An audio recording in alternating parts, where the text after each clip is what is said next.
ಬೆಂಗಳೂರಿನ Rameswaram cafe blast ಪ್ರಕರಣಕ್ಕೆ ಸಂಬಂಧಪಟ್ಟಂತೆ ಇಬ್ಬರ ಬಂಧನ ಆಗಿದೆ. ಬಂಧನದ ನಂತರದಲ್ಲಿ ನಡೆಯುವಂತಹ ಫಾರ್ಮಲ್ ಪ್ರೊಸೀಜರ್, ವೈದ್ಯಕೀಯ ತಪಾಸಣೆ, ಅದಾದ ನಂತರದಲ್ಲಿ ನ್ಯಾಯಾಧೀಶರ ಸಮ್ಮುಖದಲ್ಲಿ ಬಂಧಿತರನ್ನ ಹಾಜರುಪಡಿಸುವ ಪ್ರಕ್ರಿಯೆ, ಇದೆಲ್ಲದರ ಇಂಚಿಂಚು ಮಾಹಿತಿಯನ್ನ ರಿಪಬ್ಲಿಕ್ ಕನ್ನಡ ಇವತ್ತು ಬೆಳಗಿನಿಂದಲೂ ಕೂಡ ಯಾವಾಗ ಎನ್ಐಎ ಅಧಿಕಾರಿಗಳ ವಶಕ್ಕೆ ಇಬ್ಬರು ಸಿಕ್ಕಿದ್ದಾರೆ ಅನ್ನೋ ಮಾಹಿತಿ ಸಿಕ್ತು, ಆ ಕ್ಷಣದಿಂದ ಇಲ್ಲಿವರೆಗೂ ಕೂಡ ಏನೆಲ್ಲ ಬೆಳವಣಿಗೆಗಳಾಗ್ತಾ ಇದೆ ಅದರ ಎಕ್ಸ್ಕ್ಲೂಸಿವ್ ದೃಶ್ಯಗಳು ಹಾಗೆ ಎಕ್ಸ್ಕ್ಲೂಸಿವ್ ಮಾಹಿತಿಗಳನ್ನ ನಿಮ್ಮ ಮುಂದೆ ಇಡ್ತಾ ಇದ್ದೀವಿ.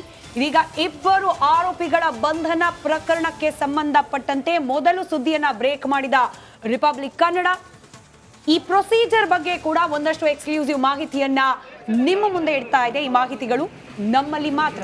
ಏನು ದೃಶ್ಯದಲ್ಲಿ ಗಮನಿಸ್ತಾ ಇದ್ದೀರಿ, ಇಬ್ಬರು ಬಂಧಿತರನ್ನ ವೈದ್ಯಕೀಯ ತಪಾಸಣೆ ಹಾಗೆ ನ್ಯಾಯಾಧೀಶರ ಸಮ್ಮುಖದಲ್ಲಿ ಹಾಜರುಪಡಿಸುವ ಪ್ರಕ್ರಿಯೆಯನ್ನ ಮಾಡಲಾಗ್ತಾ ಇರೋದು. ಹಾಗೆ ಹಿಂದಿನ ಬುಲೆಟಿನ್ಗಳಲ್ಲಿ ನಾವು ಯಾವ ರೀತಿ ಬೆಂಗಳೂರು ಕೆಫೆ ಬ್ಲಾಸ್ಟ್ ನಂತರದಲ್ಲಿ ಈ ಇಬ್ಬರು ಕೂಡ ಪ್ರತ್ಯೇಕವಾದ ಮಾರ್ಗವನ್ನ ಅನುಸರಿಸಿ ಕೋಲ್ಕತ್ತಾ ರೀಚ್ ಆದ್ರು, ಅಲ್ಲಿ ಹೇಗೆ ಟ್ರ್ಯಾಪ್ ಆದ್ರು, ಇದೆಲ್ಲದರ ಡೀಟೇಲ್ ರಿಪೋರ್ಟ್ ಅನ್ನ ನಿಮ್ಮ ಮುಂದೆ ಇಟ್ಟಿದ್ದೇವೆ. ಇಲ್ಲಿ ಮುಖ್ಯವಾಗಿ ಗಮನಿಸಬೇಕು, ಇದು ಇವತ್ತು ಬಂಧಿತರಾದ ಇಬ್ಬರನ್ನ ಹಾಜರುಪಡಿಸ್ತಾ ಇರುವಂತ ದೃಶ್ಯಾವಳಿ. ಇಲ್ಲಿ ತನಕ 4 ಮಂದಿ ಬಂಧನಕ್ಕೆ ಒಳಗಾಗಿದ್ದಾರೆ. ಮಾರ್ಚ್ 1ರಿಂದ ಇಲ್ಲಿ ತನಕ ನಿರಂತರವಾಗಿ ಇವತ್ತು ಏಪ್ರಿಲ್ 12ನೇ ತಾರೀಕು, ಮಾರ್ಚ್ 1ರಿಂದ ಏಪ್ರಿಲ್ 12ನೇ ತಾರೀಕಿನ ತನಕ ಒಟ್ಟು 42 ದಿನಗಳ ಕಾಲಾವಧಿಯಲ್ಲಿ 4 ಮಂದಿಯನ್ನು ಬಂಧಿಸಲಾಗಿದೆ ಬೇರೆ ಬೇರೆ ಕಡೆಗಳಿಂದ. ಈ ಇಬ್ಬರ ಬಂಧನ ಅದು ಕೂಡ ವೆಸ್ಟ್ ಬೆಂಗಾಲ್ನಲ್ಲಿ ಆಗಿರುವಂಥದ್ದು. Very interesting factor. ತುಂಬ ಜನರಿಗೆ ಅನಿಸ್ಬೋದು, ಅವತ್ತು ಒಬ್ಬನೇ ಇದ್ದದ್ದಲ್ವಾ, ಒಬ್ಬನೇ ಬ್ಲಾಸ್ಟ್ ಮಾಡೋದಲ್ವಾ, ನಾಲ್ವರನ್ನು ಯಾಕೆ ಬಂಧಿಸ್ತಾ ಇದ್ದಾರೆ, ಏನಿದು ಇದರ ಹಿಂದಿರುವಂಥ ಇವರ ಸೈನ್ಯ, ಇವರ ಲಾಬಿ ಅಥವಾ ಇವರ ದೊಡ್ಡ ಮಟ್ಟದ ಒಂದು ಮಾಫಿಯಾ. ಆಮೇಲೆ ಕೆಫೆ ಬ್ಲಾಸ್ಟ್ಗೆ ಸಂಬಂಧಪಟ್ಟ ಹಾಗೆ ಪೊಲೀಸರು ಅಥವಾ NIA ತಂಡ ಪರಪ್ಪನ ಅಗ್ರಹಾರಕ್ಕೆ ಹೋಗಿತ್ತಲ್ಲ, ಯಾಕೆ ಹೋಗಿತ್ತು, ಈ ಎಲ್ಲ ಪ್ರಶ್ನೆಗಳು ಉದ್ಭವ ಆಗ್ಬೋದು. ನೋಡಿ, ಮತೀನ್ ತಾಹಾ ಒಬ್ಬೊಬ್ಬರೇ, ಇವರು ಬೇರೆ ಬೇರೆ ಬೇರೆ ಬೇರೆ ಬೇರೆ. ಮತೀನ್ ತಾಹಾ, ಅಬ್ದುಲ್ ಮತೀನ್ ತಾಹಾ, ಈತ ಇವತ್ತಿಬ್ಬರು ಸೆರೆಯಾದವರು, ಈ ಹಿಂದೆ ಇಬ್ಬರು ಸೆರೆಯಾಗಿದ್ರು. ಒಟ್ಟು 4ವರನ್ನ NIA ಇಲ್ಲಿ ತನಕ ತನ್ನ ವಶಕ್ಕೆ ತೆಗೆದುಕೊಂಡಿತ್ತು. ಬಾಂಬ್ ಇಟ್ಟಾತ ಹಾಗೆ ಬಾಂಬ್ ಇಡುವ ಪ್ರಕ್ರಿಯೆಯನ್ನ ಪ್ಲಾನ್ ಮಾಡಿಕೊಟ್ಟಾತ ಮಾಸ್ಟರ್ ಮೈಂಡ್ ಇಬ್ಬರನ್ನ ಕೂಡ ಇವತ್ತು ಬಂಧಿಸುವಲ್ಲಿ ಯಶಸ್ವಿಯಾಗಿದ್ದಾರೆ NIA ಟೀಮ್. ಇನ್ಫ್ಯಾಕ್ಟ್ ಈ ಬಂಧನ ವಿಚಾರದಲ್ಲೂ ಕೂಡ ರಾಜಕೀಯ ಕೆಸರೆರಚಾಟ ಪ್ರಾರಂಭವಾಗಿದೆ. ಅತ್ತ ಪಶ್ಚಿಮ ಬಂಗಾಳದ ಮುಖ್ಯಮಂತ್ರಿ ಮಮತಾ ಬ್ಯಾನರ್ಜಿ ನಮ್ಮ ಪೊಲೀಸರು ಅಂದ್ರೆ ಪಶ್ಚಿಮ ಬಂಗಾಳದ ಪೊಲೀಸರು ಅರೆಸ್ಟ್ ಮಾಡಿದ್ದು NIA ಅಧಿಕಾರಿಗಳಲ್ಲ ಅಂತ ಹೇಳುವ ಮೂಲಕ ಕ್ರೆಡಿಟ್ ಈ ಕೆಫೆ ಬ್ಲಾಸ್ಟ್ ಪ್ರಕರಣದಲ್ಲಿ ಶಂಕಿತರನ್ನ ಅರೆಸ್ಟ್ ಮಾಡುವುದರಲ್ಲಿ ಯಶಸ್ವಿಯಾದವರು ನಾವು ಅಂತ ಹೇಳಿ ಕ್ರೆಡಿಟ್ ತೆಗೆದುಕೊಳ್ಳುವ ಪ್ರಯತ್ನ. NIA ಏನು ಅಲ್ಲ, ನಮ್ಮ ಪೊಲೀಸರೇ ಸ್ಟ್ರಾಂಗ್ ಇದ್ದಾರೆ ಅಂತ ಹೇಳಿ. ಯಾಕಂದ್ರೆ ಅವರಿಗೆ ಈ ಹಿಂದೆ ಕೂಡ NIA ವಿಚಾರಕ್ಕೆ ಸಂಬಂಧಪಟ್ಟ ಹಾಗೆ ನೀವು ಬರಬೇಡಿ, ಈ ಹಿಂದೆ ಒಂದು ಅರೆಸ್ಟ್ ಮಾಡಿದಾಗಲೂ ಮಾಡುವಂಥ ಸಂದರ್ಭದಲ್ಲಿ ನೀವು ರಾತ್ರಿ ಹೊತ್ತಲ್ಲಿ ಯಾಕೆ ಬಂದ್ರಿ, ಸರಿಯಾದ ಟೈಮಲ್ಲಿ ಬರಬೇಕಾಗಿತ್ತು, ಅವ್ರು ಮಾಡಿದ್ದು ಸರಿ ಇದೆ, ಅಟ್ಯಾಕ್ ಮಾಡಿದ್ದು ಸರಿ ಇದೆ ಅನ್ನುವಂಥ ಒಂದು ಸಮರ್ಥನೆಯನ್ನು ಕೂಡ ಕೊಟ್ಟಿದ್ದರು. ಸೊ ಹಾಗಾಗಿ NIA ಅನ್ನೋದನ್ನು ಒಂದು ರೀತಿಯಲ್ಲಿ ನೀವಲ್ಲ ಇದನ್ನು ಮಾಡಿದ್ದು, ನಮ್ಮ ರಾಜ್ಯದ ಪೊಲೀಸರು ಮಾಡಿದ್ದು. ಆ ರೀತಿಯ ಒಂದು ಚೀಪೆಸ್ಟ್ ಕ್ರೆಡಿಟ್ ವಾರ್ಡ್ಗಳನ್ನು ಚೀಪ್ ಕ್ರೆಡಿಟ್ ವಾರನ್ನು ಮಾಡ್ತಾ ಇದ್ದಾರೆ. ನಾಗರಾಜ್ ನೇರ ಸಂಪರ್ಕದಲ್ಲಿ ಮತ್ತಷ್ಟು ಮಾಹಿತಿಯೊಂದಿಗೆ. ನಾಗರಾಜ್, ಈಗ ಮೆಡಿಕಲ್ ಟೆಸ್ಟ್ ಹಾಗೆ ನ್ಯಾಯಾಧೀಶರ ಸಮ್ಮುಖದಲ್ಲಿ ಹಾಜರುಪಡಿಸೋದು ಎಲ್ಲ ಪ್ರಕ್ರಿಯೆಗಳಾಗ್ತಾ ಇದೆ, ವಾಟ್ ನೆಕ್ಸ್ಟ್ ಅಂತ ಹೇಳಿ ಮುಂದೇನು? ಹಾಗೆ ಇಷ್ಟೇ ಜನನ ಈ ಪ್ರಕರಣಕ್ಕೆ ಸಂಬಂಧಪಟ್ಟಂತೆ ತನಿಖೆ ಮತ್ತಷ್ಟು ಮಂದಿ ಇನ್ವಾಲ್ವ್ಮೆಂಟ್ ಬಗ್ಗೆ ಮುಗ್ದೋಯ್ತಾ? ಈಗ 4ವರನ್ನ ಬಂಧನ ಆಯ್ತು, ಮುಗ್ದೋಯ್ತಾ? ಸಾಧಾರಣವಾಗಿ ಏನಿರುತ್ತೆ, ಒಂದು ಕೊಲೆ ಆಯ್ತಪ್ಪ, ಒಬ್ಬರನ್ನ ಅರೆಸ್ಟ್ ಮಾಡಿದ್ರು ಮುಗ್ದೋಯ್ತು ಅಂತೇಳಿ. ಇದು ಹಾಗಾಗ್ತಾ ಇಲ್ಲ. ನಾನು ಬೆಳಗ್ಗೆ ಸುನಿಲ್ ಕೂಡ ಕೇಳ್ತಾ ಇದ್ದೆ, ನಿರಂತರವಾಗಿ ಅರೆಸ್ಟ್ ಆಗ್ತಾನೆ ಇದೆ, ಇನ್ನೂ ಕೂಡ ಅದ್ರದ್ದು ಪ್ರಕ್ರಿಯೆಗಳು ಮುಗಿದಿಲ್ಲ. ಆಮೇಲೆ ಪರಪ್ಪನ ಅಗ್ರಹಾರಕ್ಕೆ ಹೋಗ್ತಾರೆ, ಅಲ್ಲಿ ಒಬ್ಬ ಕೈದಿ ಒಳಗಿದ್ದುಕೊಂಡೇ ಸ್ಕೆಚ್ಗಳನ್ನು ಹಾಕ್ತಾ ಇದ್ದಾನೆ. ಇದು ಎಷ್ಟು ದೊಡ್ಡದಿದು, ಎಲ್ಲಿ ತನಕ ನಡೀಬಹುದು ಇದಕ್ಕೊಂದು ತಾರ್ಕಿಕ ಅಂತ್ಯ ಆಯಿತು, ಈ ಬ್ಲಾಸ್ಟ್ನ ವಿಚಾರ ಹೀಗೆ ಇತ್ಯಾದಿ ಮುಗಿದೋಗುತ್ತಾ, ಹೆಂಗಿದು? ಜಯಪ್ರಕಾಶ್ ಶೆಟ್ಟಿ ಅಂಡ್ ಸ್ಮಿತಾ, ಖಂಡಿತವಾಗ್ಲೂ ಈ ಒಂದು ಪ್ರಕ್ರಿಯೆ ಇಷ್ಟು ಬೇಗ ಮುಗಿಯಲ್ಲ. ಯಾಕಂತಂದರೆ ಏನು ಈ ಒಂದು ಪ್ರಕರಣದಲ್ಲಿ ಇಬ್ಬರು ಆರೋಪಿಗಳನ್ನು ಬಂಧಿಸಿ ಈಗ ಸಾಲ್ಟ್ ಲೇಕ್ ಸಿಟಿಯಲ್ಲಿರ್ತಕ್ಕಂಥ NIA ವಿಶೇಷ ನ್ಯಾಯಾಲಯಕ್ಕೆ NIA ಅಧಿಕಾರಿಗಳು ಹಾಜರುಪಡಿಸಿ ಅವರನ್ನು ಟ್ರಾನ್ಸಿಸ್ಟ್ ವಾರೆಂಟ್ ಮೇಲೆ ಬೆಂಗಳೂರಿಗೆ ಕರೆದುಕೊಂಡು ಬರುವಂಥ ಒಂದು ಪ್ರಕ್ರಿಯೆ ಆಗುವಂಥದ್ದು. ಈಗ ಏನು ಸಂಜೆ 4 ಗಂಟೆ ಸುಮಾರಿನಲ್ಲಿ ಅವರನ್ನು ಹಾಜರುಪಡಿಸಿದರೆ ನಾಳೆ ಸಂಜೆ 4 ಗಂಟೆವರೆಗೂ ಅವರಿಗೆ ಇಲ್ಲಿ ಕರೆದುಕೊಂಡು ಬಂದು ಇಲ್ಲಿಯ ನ್ಯಾಯಾಧೀಶರ ಎದುರು ಹಾಜರುಪಡಿಸಲಿಕ್ಕೆ ಅವಕಾಶ ಇರುತ್ತೆ. ಹೀಗಾಗಿ ನಾಳೆ ಅವರನ್ನು ನ್ಯಾಯಾಲಯದ ಓಪನ್ ಕೋರ್ಟಲ್ಲಿ ಹಾಜರುಪಡಿಸಿ ಅವರನ್ನು ಹೆಚ್ಚಿನ ಕಸ್ಟಡಿಗೆ ವಿಚಾರಣೆಗೆ ಮಾಡೋದಕ್ಕೆ ಅವರನ್ನು ಕಸ್ಟಡಿಗೆ ತೆಗೆದುಕೊಳ್ಳಲಿಕ್ಕೆ NIA ಅಧಿಕಾರಿಗಳು ಸಿದ್ಧತೆಯನ್ನು ಮಾಡ್ಕೊಂಡಿರ್ತಕ್ಕಂಥದ್ದು. ಇಲ್ಲಿ ಪ್ರಮುಖವಾಗಿ ಗಮನಿಸಬೇಕಾಗಿರ್ತಕ್ಕಂಥ ವಿಚಾರ ಏನಂತಂದರೆ, ಏನು ಈ ಇಬ್ಬರು ಬಂಧಿತರಾಗಿದ್ದಾರೆ ಇವರು ಇವತ್ತಿನಿಂದ NIA ಅಧಿಕಾರಿಗಳಿಗೆ ಬೇಕಾಗಿದ್ದಂಥ ಆರೋಪಿಗಳಲ್ಲ. 2020ರಿಂದ ಈ ಇಬ್ಬರು ಆರೋಪಿಗಳನ್ನು NIA ಅಧಿಕಾರಿಗಳು ಹುಡುಕ್ತಾ ಇದ್ರು. ಕೇವಲ ರಾಮೇಶ್ವರಂ ಕೆಫೆ ಸ್ಫೋಟದಲ್ಲಿ ಅಷ್ಟೇ ಇವರ ಹೆಸರುಗಳಿರಲಿಲ್ಲ, ಬದಲಾಗಿ ಶಿವಮೊಗ್ಗ ಟ್ರಯಲ್ ಬ್ಲಾಸ್ಟ್ ಇರ್ಬೋದು, ಮಂಗಳೂರು ಕುಕ್ಕರ್ ಬ್ಲಾಸ್ಟ್ ಇರ್ಬೋದು, ಜೊತೆಗೆ ಗುರಪ್ಪನಪಾಳ್ಯದಲ್ಲಿ ಒಂದು ಕಾನ್ಸ್ಪಿರಸಿ ಏನಾಗ್ತಾ ಇತ್ತು, ವಿವಿಧ ಹಲ್ಲಿಂದ ಮಾಡೆಲ್ನ ಕಾನ್ಸ್ಪಿರಸಿ ಆಗ್ತಾ ಇತ್ತು. ಆ ಒಂದು ಪ್ರಕರಣದಿಂದ ಶುರುವಾಗಿ ರಾಜ್ಯದಲ್ಲಿ ಈ ಒಂದು 4 ವರ್ಷದಲ್ಲಿ ನಡೆದಿರತಕ್ಕಂಥ 3 ಬ್ಲಾಸ್ಟ್ಗಳಲ್ಲಿ ಈ ಇಬ್ಬರು ಆರೋಪಿಗಳ ಕೈವಾಡ ಇರತಕ್ಕಂಥದ್ದು. ಹೀಗಾಗಿ ಇವರನ್ನು ಈ ಒಂದು ಪ್ರಕರಣಕ್ಕೆ ಸಂಬಂಧಿಸಿದಂತೆ ಮಾತ್ರ ವಿಚಾರಣೆ ನಡೆಯಲ್ಲ. ಏನು NIAಗೆ ಒಂದು ಸ್ಪೆಷಲ್ ಪವರ್ಸ್ ಇದೆ, 30 ದಿನಗಳವರೆಗೂ ಅವರನ್ನು ಕಸ್ಟಡಿಯಲ್ಲಿ ಇಟ್ಕೊಂಡು ಕೆಲವೊಂದು ಆ್ಯಕ್ಟ್ಗಳನ್ನು ಹಾಕಿ ವಿಚಾರಣೆ ಮಾಡುವಂಥ ಸಾಧ್ಯತೆಗಳಿದ್ದಾವೆ.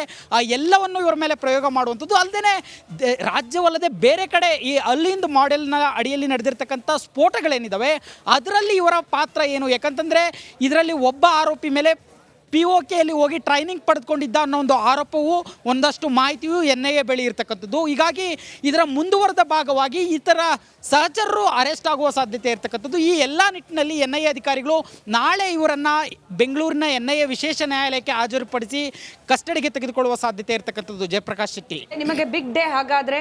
ನಮ್ಮ ರಿಪಬ್ಲಿಕ್ ಕನ್ನಡದ ಕ್ರೈಮ್ ರಿಪೋರ್ಟರ್ಸ್ ಇಡೀ ತಂಡ ಇದರ ಫಾಲೋ ಅಪ್ ನಲ್ಲಿ ಇರುತ್ತೆ.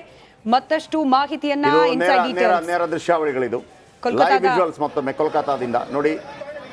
ಆತನನ್ನ ಎಷ್ಟು ಸಾಧ್ಯವೋ ಅಷ್ಟು ತೋರಿಸುವಂಥ ಪ್ರಯತ್ನಗಳನ್ನು ಮಾಡ್ತೀವಿ. ಆ ಮುಂದುಗಡೆ ಪಿಂಕ್ ಟಿ ಶರ್ಟ್ ಆಗಿ ಹೋಗ್ತಿರೋರೆಲ್ಲ ಪೊಲೀಸರವರು, ಅಜಾನುಭಾವ ಪೊಲೀಸರಾಗಿರ್ತಾರೆ. ಇಂಥವ್ರನ್ನೆಲ್ಲ ಮ್ಯಾನೇಜ್ ಮಾಡೋದಕ್ಕೆ ಇವರು ಶಂಕಿತರೇ ಇರಬಹುದು. ಬಟ್ ನನಗೆ ಈ ರೀತಿ ಅವರ ಮುಖವನ್ನು ವೈಯಕ್ತಿಕವಾಗಿ ನಾನು ಹೇಳ್ತಿರೋದು, ಮುಖವನ್ನು ಕವರ್ ಅಪ್ ಮಾಡ್ಕೊಂಡು ಹೋಗೋದ್ರ ಬಗ್ಗೆ ಒಂದಷ್ಟು ಪ್ರಶ್ನೆಗಳಿದೆ. ಆದರೆ ಸಮಾಜಘಾತಕ ಕೃತ್ಯ ಮಾಡಿದವರನ್ನ ಯಾಕೆ ಎಕ್ಸ್ಪೋಸ್ ಮಾಡಬಾರ್ದು ಅಂತ ಹೇಳಿ ಕಾನೂನಾತ್ಮಕವಾಗಿ ಒಂದಷ್ಟು ಫಾರ್ಮಾಲಿಟಿ ಅದು. ಹೌದು, ಅದರಲ್ಲಿ ಭಾಗಿಯಾಗಿದ್ರು ಕೂಡ ನಿಮ್ಮನ್ನು ಎಕ್ಸ್ಪೋಸ್ ಮಾಡೋದೇ ಅಂತಂದ್ಬಿಟ್ಟು ಅವರ ಮುಖ ಚೆಹರೆಯನ್ನು ಅಡಗಿಸಿಟ್ಟು ಮಾಡೋದಾದ್ರೂ ಏನು. ನಿಮ್ಗೆ 2 ದೃಶ್ಯಾವಳಿ ತೋರಿಸ್ತೀನಿ. ಈಗ ಈ 2ನೇ ದೃಶ್ಯ ಇದೀಗ ಸ್ಟೇಷನ್ಗೆ ಕರ್ಕೊಂಡು ಹೋಗ್ತಾ ಇರುವಂತದ್ದು. ಇದು ಮೆಡಿಕಲ್ ಚೆಕಪ್ ಆದ ನಂತರ, ಇದು ಮೆಡಿಕಲ್ ಚೆಕಪ್ ಇದು ಹೋಗ್ತಾ ಇರೋದು, ಇದು ಮೆಡಿಕಲ್ ಚೆಕಪ್ಗೆ ಹೋಗ್ತಾ ಇರೋ ಸಂದರ್ಭದ್ದು ವೈದ್ಯಕೀಯ ತಪಾಸಣೆ. ಅದು ಫಾರ್ಮಲ್ ಪ್ರೊಸೀಜರ್. ಅಂದ್ರೆ ಆರೋಗ್ಯ ಎಲ್ಲ ಸ್ಥಿರವಾಗಿದೆಯಾ, ಹೇಗೆ ವಶಕ್ಕೆ ಪಡೆಯೋಕೆ ಮುಂಚೆ, ಅಂದ್ರೆ ಫಾರ್ಮಲಿ ಅಫಿಷಿಯಲಿ ಅವ್ರನ್ನ ವಶಕ್ಕೆ ಪಡೆದಿದ್ದೀವಿ ಅಂತ ಹೇಳಿ ತೋರ್ಸೋಕೆ ಮುಂಚೆ ಅವರ ಆರೋಗ್ಯ ಸ್ಥಿರವಾಗಿದೆಯಾ ಅಂತ ಹೇಳಿ ಒಂದು ಖಾತ್ರಿ ಮಾಡ್ಕೊಳ್ಬೇಕಾಗತ್ತೆ. ಹಾಗಾಗಿ ವೈದ್ಯಕೀಯ ತಪಾಸಣೆಗೆ ಒಳಪಡಿಸಲಾಗಿದೆ ಇಬ್ಬರನ್ನ ಕೂಡ. ಅದು ಆಗಿದೆ ಈಗ ಆಲ್ರೆಡಿ ವೈದ್ಯಕೀಯ ತಪಾಸಣೆ. ಒಳಗೆ ಕರ್ಕೊಂಡು ಹೋಗ್ತಿದ್ದ ಸಂದರ್ಭದ ದೃಶ್ಯ, ಹಾಸ್ಪಿಟಲ್ ಒಳಗಡೆದು ಕೂಡ ದೃಶ್ಯ ಕೆಲವೇ ಕ್ಷಣಗಳ ಹಿಂದೆ ನೀವು ಗಮನಿಸಿದ್ರಿ. ಅದಾದ ನಂತರದಲ್ಲಿ ಕೆಲ ಕ್ಷಣ ಹಿಂದೆ ನೀವು ಗಮನಿಸಿದ್ದು ಲೈವ್, ಅದು ನ್ಯಾಯಾಧೀಶರ ಸಮ್ಮುಖದಲ್ಲಿ ಹಾಜರುಪಡಿಸುವ ಸಂದರ್ಭದ ದೃಶ್ಯಗಳು.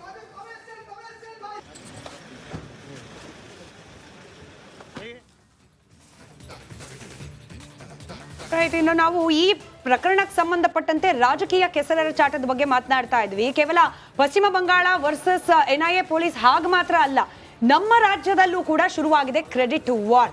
ಬಿಜೆಪಿ ತನ್ನ ಸಾಮಾಜಿಕ ಜಾಲತಾಣದ ಖಾತೆಯಲ್ಲಿ ಇಷ್ಟುದ್ದ ಪೋಸ್ಟ್, ಬ್ರದರ್ಸ್ ಅರೆಸ್ಟ್ ಆಗಿದ್ದಾರೆ ಅಂತ ಹೇಳುವ ಮೂಲಕ DK ಶಿವಕುಮಾರ್ ಅವರ ಕಾಲೆಳೆಯುವ ಪ್ರಯತ್ನ, ಈಸ್ ಆಫ್ ಡೂಯಿಂಗ್ ಟೆರರ್ ಅಂತ ಹೇಳುವ ಮೂಲಕ ಸಿದ್ದರಾಮಯ್ಯ ಅವರ ಕಾಲೆಳೆಯುವ ಪ್ರಯತ್ನ, ಹಾಗೆ ಸರ್ವ ಜನಾಂಗದ ಶಾಂತಿಯ ತೋಟವಾಗಿದ್ದ ಕರ್ನಾಟಕದಲ್ಲಿ ಇದೀಗ ಟೆರರ್ ಹಬ್ ನಿರ್ಮಾಣವಾಗ್ತಿದೆ. ಇವೆಲ್ಲ ಪದ ಬಿಜೆಪಿ ಬಳಸಿರೋ ಪದಗಳು. ಬಿಜೆಪಿ ಈ ರೀತಿಯ ಪದಗಳನ್ನ ಬಳಸಿ ಸಾಮಾಜಿಕ ಜಾಲತಾಣದಲ್ಲಿ ಪೋಸ್ಟ್ ಹಾಕುವ ಮೂಲಕ ಕಾಂಗ್ರೆಸ್ ನೇತೃತ್ವದ ಸರ್ಕಾರವನ್ನ ಉಗ್ರಗಾಮಿ ಚಟುವಟಿಕೆಗಳಿಗೆ ಪೂರಕವಾಗುವಂತಹ ವಾತಾವರಣ ನಿರ್ಮಿಸ್ತಾ ಇದೆ ಕರ್ನಾಟಕದಲ್ಲಿ. ಇದರ ಕಂಪ್ಲೀಟ್ ಫೇಲ್ಯೂರ್ನ ಕ್ರೆಡಿಟ್ ಅನ್ನ ರಾಜ್ಯ ಸರ್ಕಾರವೇ ಹೊತ್ಕೊಳ್ಬೇಕು ಅಂತ ಹೇಳಿ ದೂಷಿಸಿದೆ. ಅಂದ್ರೆ ಇದು ನಿಮ್ಮ ಕಾರಣದಿಂದಾಗಿ ಈ ತರ ಆಗಿದೆ, ಬ್ಲಾಸ್ಟ್ ಆಗೋದಕ್ಕೆ ನೀವೇ ಕಾರಣ, ನಿಮ್ಮ ಕುಮ್ಮಕ್ಕು ಕಾರಣ ಅನ್ನುವಂಥ ರೀತಿಯಲ್ಲಿ ಈ ನಡುವೆ ಗೃಹ ಸಚಿವರು DCM ವಿರುದ್ಧ ಅಶೋಕ್ ಕಿಡಿಕಾರಿದ್ದಾರೆ. ನೀವೇನು ಹೇಳಿದ್ರಿ? ಗೃಹ ಸಚಿವರು ಬಾಂಬ್ ಬ್ಲಾಸ್ಟ್ ಒಂದು ಸಾಮಾನ್ಯ ಕಾರ್ಯ, ಆಗ್ತಾ ಇರತ್ತೆ ಅನ್ನುವಂಥ ರೀತಿಯಲ್ಲಿ ಹೇಳಿದ್ರಿ. ಬಿಸ್ನೆಸ್ ರೈವಲ್ರಿ ಅಂದ್ರೆ ಹೌದು, ಆಲ್ರೆಡಿ DKC ಹೇಳಿದಂಥ ಮಾತು, ಇದೇನೋ ವ್ಯವಹಾರಕ್ಕೆ ಸಂಬಂಧಪಟ್ಟ ಹಾಗೆ ಮಾಡಿರಬೇಕು ಅಂತ ಹೇಳಿದ್ರು. ಅದನ್ನು ಕೂಡ ನಾವು ನಿಮ್ಮ ಮುಂದೆ ಅವತ್ತು ತೋರಿಸಿದ್ವಿ. ಅದಾದ ನಂತರ ಹೇಳಿರುವಂಥ ಮಾತು ಗೃಹ ಸಚಿವರು ಹೇಳಿದ್ರು, ಇಂಥದ್ದು ಆಗ್ತಾ ಇರುತ್ತೆ ಅನ್ನುವಂಥ ರೀತಿಯಲ್ಲಿ ಒಂದು ಉಡಾಫೆ ರೀತಿಯಲ್ಲಿ ಹೇಳಿದರು. ಆಮೇಲೆ DKC ಹೋಟೆಲ್ ಕಾಂಪಿಟೇಷನ್ ಕಾರಣ ಅಂತ ಹೇಳಿದರು. ಮಂಗಳೂರು ಬಾಂಬ್ ಬ್ಲಾಸ್ಟರ್ ಏನು ಬ್ಲಾಸ್ಟ್ ಮಾಡಿದ್ದ ತಾರೀಖ್, ಅವರೆಲ್ಲ ಏನು ಈಗ ನಿಖರವಾಗಿ ಗೊತ್ತಾಗಿದೆಯಾ ಅವರೇ ಮಾಡಿದ್ದು, ಅದೇ ಕಾರಣಕ್ಕಾಗಿ ಮಾಡಿದ್ದು. ಈ ಹಿಂದೆ ಆಮೇಲೆ ಬ್ರದರ್ಸ್ ಅಂತ ಹೇಳಿದ್ದನ್ನೇ ಉಲ್ಲೇಖ ಮಾಡಿಕೊಂಡು BJP ತರಹೇವಾರಿ ಟೀಕೆಗಳನ್ನು ಮಾಡ್ತಾ ಇದೆ. ಗೃಹ ಸಚಿವರು ಮತ್ತು DCM ವಿರುದ್ಧ. ಇದೀಗ ಒಂದು ಕಡೆ ವೆಸ್ಟ್ ಬೆಂಗಾಲ್ನಲ್ಲಿ ಅದು NIA ಅಧಿಕಾರಿಗಳೆಲ್ಲ ಬಂಧಿಸಿದ್ದು, ನಮ್ಮ ಪೊಲೀಸರು ಬಂಧಿಸಿದ್ದು ಅಂತೇಳಿ ಮಮತಾ ಬ್ಯಾನರ್ಜಿ, ಮತ್ತೊಂದು ಕಡೆ ಕರ್ನಾಟಕದಲ್ಲಿ ಇದೀಗ ಈ ಹಿಂದೆ ನೀವು ಅದನ್ನು ಭಾಳ ಒಂದು ಸಾಮಾನ್ಯ ವಿಷಯ ಎಂಬಂತೆ ಬಿಂಬಿಸಲಾದ ಕಾರಣಕ್ಕಾಗಿ BJP ಅದನ್ನು ಈಗ ತೀವ್ರವಾಗಿ ತರಾಟೆಗೆ ತೆಗೆದುಕೊಳ್ತಾ ಇದೆ. ಇವತ್ತು ಕಾಂಗ್ರೆಸ್ ಸರ್ಕಾರ ಬಂದ ಮೇಲೆ, ರಾಮೇಶ್ವರ ಬ್ಲಾಸ್ಟ್ ಆದ ಮೇಲೆ ಇಡೀ ಬೆಂಗಳೂರು ಒಂದು ರೀತಿ ತಲ್ಲಣ ಆಗೋಗಿತ್ತು. ಸನ್ಮಾನ್ಯ DK ಶಿವಕುಮಾರ್ ಅವರು, ಡಾಕ್ಟರ್ ಪರಮೇಶ್ವರ್ ಅವರು ಗೃಹ ಸಚಿವರು, ಇದೊಂದು ಪರಮೇಶ್ವರ್ ಅಂತೂ ಇದೊಂದು ಸಾಮಾನ್ಯ ಕಾರ್ಯ ಅಂತ ಹೇಳಿದ್ರು. DK ಶಿವಕುಮಾರ್ ಅವರು ಒಂದು ಹೆಜ್ಜೆ ಮುಂದೆ ಹೋಗಿ ರಾಮೇಶ್ವರ್ ಕೆಫೆಗೆ ಇನ್ನೊಂದು ಹೋಟ್ಲು ಕಾಂಪಿಟೇಷನ್ ಅಂತ ಅಂದ್ರೆ ಮುಚ್ಚಾಕುವಂತ ಪ್ರಯತ್ನ. ಯಾವ ರೀತಿ ಮಂಗಳೂರಲ್ಲಿ ಕುಕ್ಕರ್ ಬ್ಲಾಸ್ಟ್ ಆದಂತ ಭಯೋತ್ಪಾದಕ DK ಶಿವಕುಮಾರ್ ವೋಟ್ಗೋಸ್ಕರ ನಮ್ಮನ್ನ ಬ್ರದರ್ ಅಂದ್ರು ಇಲ್ಲಿ ಇದನ್ನು ಮುಚ್ಚಾಕುವಂತ ಪ್ರಯತ್ನವನ್ನ ಕಾಂಗ್ರೆಸ್ ಸರ್ಕಾರ ಮಾಡಿತು. ಆದರೆ ನಮ್ಮ ಕೇಂದ್ರ ಸರ್ಕಾರ ಕೂಡಲೇ NIA ತಂಡ ಇಲ್ಲಿ ಬಂದು ಅದನ್ನ ಕೈಗೆ ತೆಗೆದುಕೊಂಡ ಮೇಲೆ ಅದಕ್ಕೂ ಮೀನಾವೇಶ ನಾವೆಲ್ಲ ಡಿಮ್ಯಾಂಡ್ ಮಾಡಿದ್ರಿ NIA ಕೊಡಬೇಕು ಅಂತ. 3 ದಿನ ಆದ್ಮೇಲೆ ಅದನ್ನ NIAಗೆ ಒಪ್ಪಿಸುವಂತ ಕೆಲಸವನ್ನ ಸರ್ಕಾರ ಮಾಡ್ತು. ಅಷ್ಟರಲ್ಲಿ NIA ಅವರು ಬಹಳಷ್ಟು ತನಿಖೆಯ ಪ್ರಗತಿಯನ್ನ ಮಾಡಿದ್ರು. ಇವತ್ತು ಬಾಂಬ್ ಬ್ಲಾಸ್ಟ್ ಮಾಡಿದವರು ಹೋಟ್ಲಲ್ಲಿ ಗಲಾಟೆಯವರು ಅಲ್ಲ, ಇದೊಂದು ಸಿಲ್ಲಿ ಘಟನೆನೂ ಅಲ್ಲ. ದೇಶದಲ್ಲೇ ಅವರು ಇವತ್ತು ಸಿಕ್ಕಿರುವಂಥದ್ದು, ಇಡೀ ದೇಶದಲ್ಲಿ ಎಲ್ಲ ಕಡೆ ಭಯೋತ್ಪಾದನಾ ಚಟುವಟಿಕೆ ಮಾಡುವಂಥ ಮಾಸ್ಟರ್ ಮೈಂಡ್. ಮತ್ತು ಮಂಗಳೂರಲ್ಲೂ ಕೂಡ ಇವತ್ತು ಬಾಂಬ್ ಬ್ಲಾಸ್ಟ್ ಆಗಿದೆ. ಓಕೆ, ಇದಕ್ಕೆ ಸಂಬಂಧಪಟ್ಟ ಹಾಗೆ ಈಗ ಬರ್ತಾ ಇರುವಂಥ ಒಂದು ಬ್ರೇಕಿಂಗ್ ನ್ಯೂಸ್ ನೋಡೋಣ. ಪರಮೇಶ್ವರ್ ಇದಕ್ಕೆ ಯಾವ ರೀತಿ ಮಾತನಾಡಿದ್ದಾರೆ ಅನ್ನುವಂಥದ್ದು. ಗೃಹ ಸಚಿವ doctor G. Parameshwar cafe bomber ಬಂಧನದ ಬಗ್ಗೆ ರಿಯಾಕ್ಟ್ ಮಾಡಿದ್ದಾರೆ.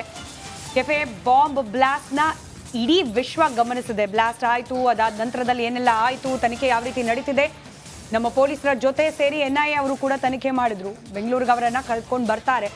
ಈ ಪ್ರೊಸೀಜರ್ಗಳಲ್ಲಿ ಸರ್ಕಾರದ ಯಾವುದೇ ರೀತಿಯ ಇನ್ವಾಲ್ವ್ಮೆಂಟ್ ಇರೋದಿಲ್ಲ. ಫ್ರೀ ಹ್ಯಾಂಡ್ ಕೊಟ್ಟಿದ್ದೀವಿ NIA ಅಧಿಕಾರಿಗಳಿಗೂ ಅಷ್ಟೇ, ಮುಂಚೆ ತನಿಖೆ ನಡೆಸಿದ ಪೊಲೀಸರಿಗೂ ಅಷ್ಟೇ, ಎಲ್ಲರಿಗೂ ನಾವು ಫ್ರೀ ಹ್ಯಾಂಡ್ ಕೊಟ್ಟಿದ್ದೇವೆ ಅಂತ ಹೇಳಿ ಗೃಹ ಸಚಿವ ಡಾಕ್ಟರ್ G. ಪರಮೇಶ್ವರ್ ಪ್ರತಿಕ್ರಿಯೆ ನೀಡಿದ್ದಾರೆ. ಫೆಬ್ರವರಿ 29ನೇ ತಾರೀಕು ಬೆಂಗಳೂರಿನಲ್ಲಿ, ಫೆಬ್ರವರಿ 29 ರಾಮೇಶ್ವರ್ ಕೆಫೆ ಅಂತಕ್ಕಂಥ ಹೋಟೆಲ್ನಲ್ಲಿ, ರೆಸ್ಟೋರೆಂಟ್ನಲ್ಲಿ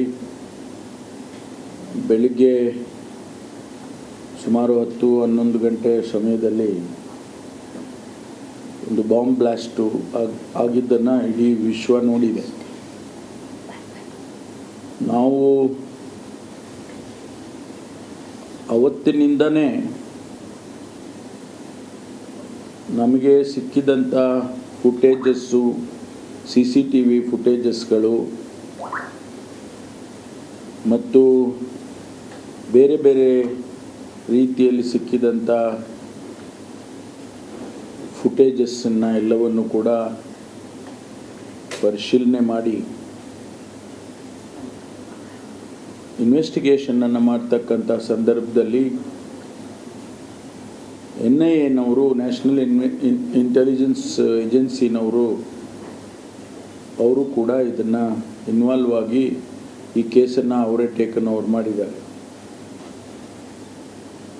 ನಮ್ಮ ಪೊಲೀಸ್ನವರ ಜೊತೆಗೆ ಅವರು ಕೂಡ ಇನ್ವೆಸ್ಟಿಗೇಷನನ್ನು ಮುಂದುವರಿಸಿದರು.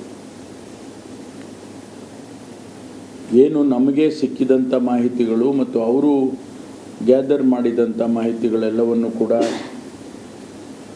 ಪರಿಶೀಲನೆ ಮಾಡಿಕೊಂಡು ಅವರು ಇದನ್ನು ಇನ್ವೆಸ್ಟಿಗೇಷನ್ ಮಾಡ್ತಾಯಿದ್ರು. ಅನೇಕ ಮಾಹಿತಿಗಳನ್ನು ನಮ್ಮ ಪೊಲೀಸ್ನವರು ಅವರಿಗೆ ಕೊಟ್ಟಿದ್ರು. ಅವ್ರ ಡ್ಯೂಟಿ ಅವ್ರು ಮಾಡ್ತಾ ಇದ್ದಾರೆ. ನಾವು ಸಂಪೂರ್ಣವಾದಂಥ ಜವಾಬ್ದಾರಿ ಕೊಟ್ಟಿದ್ದೀವಿ. ಯಾರು ತಪ್ಪಿಸಿದ್ದಾರೆ ಅವ್ರನ್ನ ಈಚೆಗೆ ತೊಗೊಂಡು ಬರಲಿ. ಮಧ್ಯ ಯಾರನ್ನೋ ಕೆಲವ್ರನ್ನ ತೆಗೆದುಕೊಂಡು ಬಂದಿದ್ದರು, ಬಿಟ್ಟರು, ಎನ್ಕ್ವೈರಿ ಮಾಡಿದ್ರು ಅಂತ ಹೇಳ್ತಾ ಇದ್ದಾರೆ. ಯಾಕೆಂದರೆ ಅವರೇ ಅಧಿಕೃತವಾಗಿ ಅದ್ರ ಬಗ್ಗೆ ಮಾತಾಡಲಿ. ನಾವು ಮಾತಾಡೋಕ್ಕಿಂತ ಮುಂಚಿತವಾಗಿ ಅವರೇ ಮಾತಾಡೋದು ಒಳ್ಳೆಯದು.